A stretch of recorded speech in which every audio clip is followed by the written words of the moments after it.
Good morning everyone and welcome to a new quick edit video.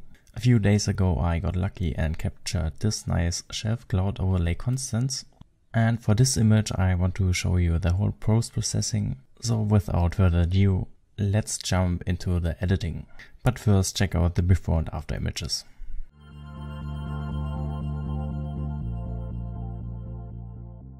Alright, first I'm heading to the lens correction tab and activate those two settings, and then I want to go on with some simple color grading.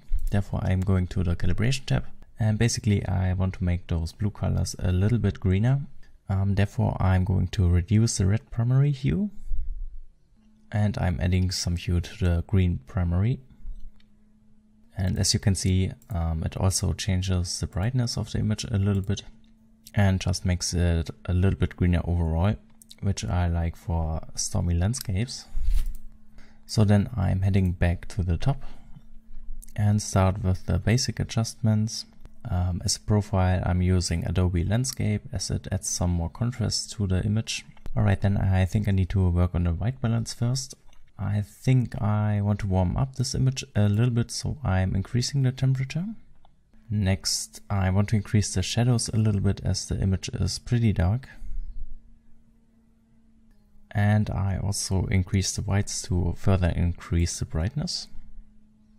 And to not get overexposed parts too early in the editing process, I'm reducing the highlights.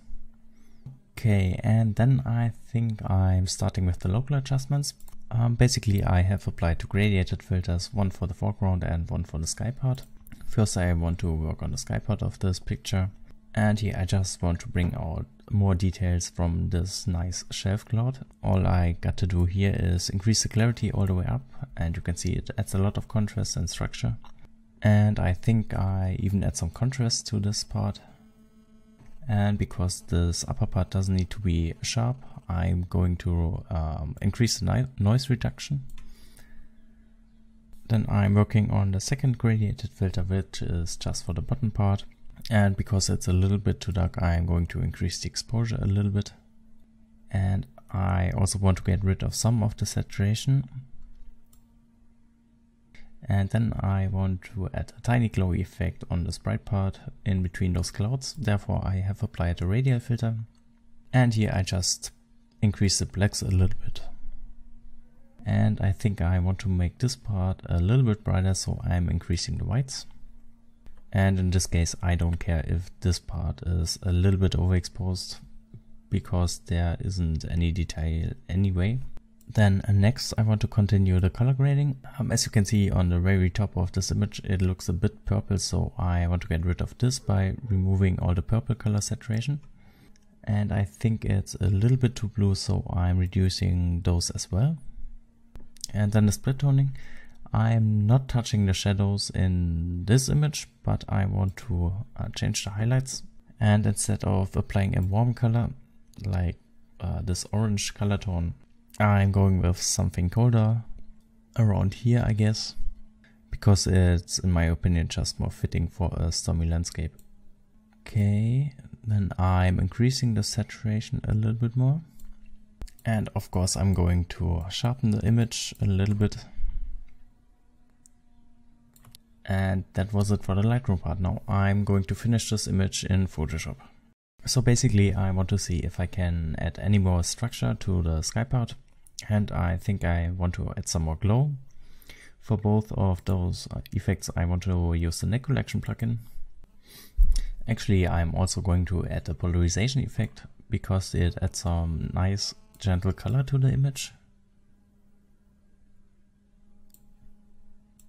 Okay, and again I'm going to the Lake Collection plugin, and then I want to use the Pro contrast filter, and basically I'm just adding some dynamic contrast to the image.